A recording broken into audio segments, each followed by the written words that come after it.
Yo, it's Brian here. Today, gonna be talking about the San Francisco 49ers. As always, doing another top 3 video. This time covering the 3 takeaways that I got from 49ers training camp from July 26th to July 27th. 2 days have passed by for training camp, and I guess this is my weekly training camp update, if you want to call it. But if this series gets popular, then I'll do one every other day or something like that. But right now, I'm gonna stick it to one a week. Yeah, a lot of things have happened during training camp. A lot of cool things and a lot of great things, I would say. Not too much bad, mostly good. That's a good thing to hear. Anyways, before I get the video started, as always, please like and subscribe to support my channel. That would definitely help me out a lot. Thank you guys for 800 subscribers. Very appreciative. Hopefully we can get to 1K subscribers by football season, which I don't know if that's an unreasonable goal, but hey, keep dreaming, Brian. I will keep dreaming. Gonna get the video started. Here you go.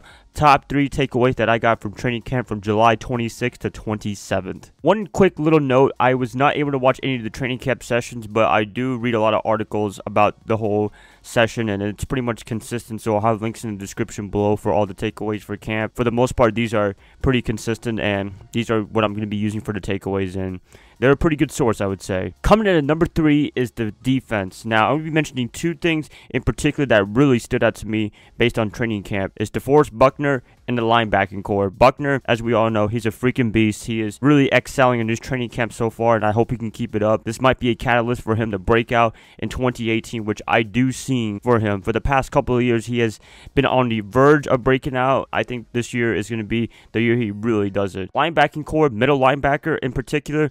Ooh, lots of things going on. You got Reuben Foster, Brock Coyle, Fred Warner, everyone trying to compete for that middle linebacker spot, which I think is going to be Foster. But for the first 2 games since he's suspended by the NFL, we have a lot of options during that position, and we'll see who gets the starting position for week 1 and 2. I don't know, it might be leaning towards Brock Coyle because of experience, maybe Fred Warner because he has the versatility. There's a lot of options I can go with. If I had to go for the first 2 weeks without Foster, who would I pick?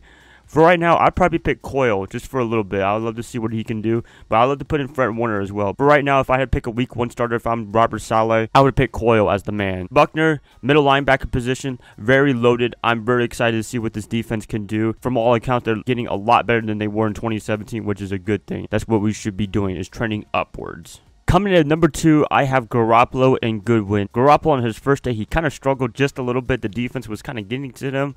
But in day 2, July 27th, he had a really good camp from all accounts, from every reporter. Very good. The biggest thing I took away from this whole camp so far was Garoppolo and Goodwin chemistry coming together. Was anybody surprised? Not me, not you guys in San Francisco. These two are going to make something special. I can't really say anything else.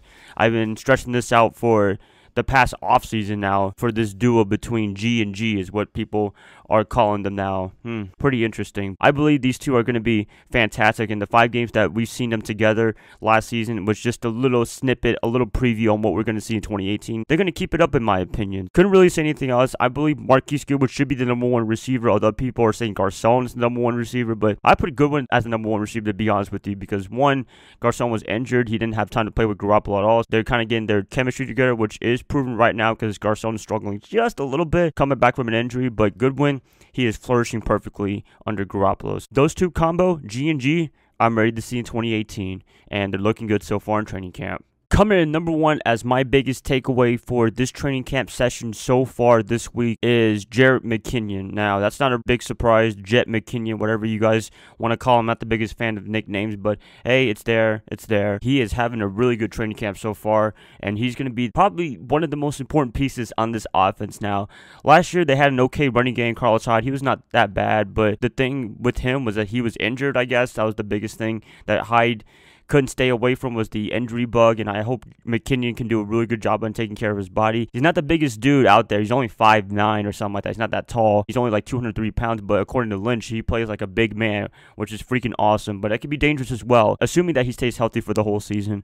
I think he's going to be the perfect back for this whole offense, and he's going to be playing a Devontae Freeman like Kyle Shanahan had him in Atlanta a couple of years ago when they made the Super Bowl. That's what they're banking on. That's what the 49ers think that McKinnon can do, and I believe he can. can do that. For me, I put a bold prediction. He can go 1,000 yards receiving, 1,000 yards rushing. I think that's really possible. Maybe, I mean, the receiving might be a little bit difficult just because of the fact there's so many targets to go to. There's like 5 guys, 5 wide that you can do. I believe McKinnon, he's going to be the big man in San Francisco, and he's going to be the workhorse of this offense, take the pressure off Garoppolo so Garoppolo doesn't have to throw all day. So yeah, that's pretty much it, you guys. Wanted to do this quick training camp video. A lot of great things have happened. I guess a quick honorable mention, Richard Sherman is doing kind of well for the most part, although he's a little bit injured. I think he got burned on one play apparently from the reports, but other than that, he's doing a pretty good job so far. You know, they're taking it easy on him. That's good to hear. Great update. Hopefully he's ready by week 1. Gonna keep it like that, you guys. Please let me know what you guys think about training camp so far, and have you gone to any training camp sessions? I'd love to hear what you got to say,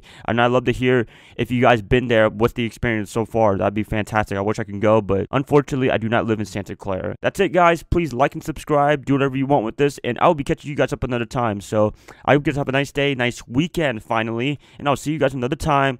Bye, guys. Love y'all as always.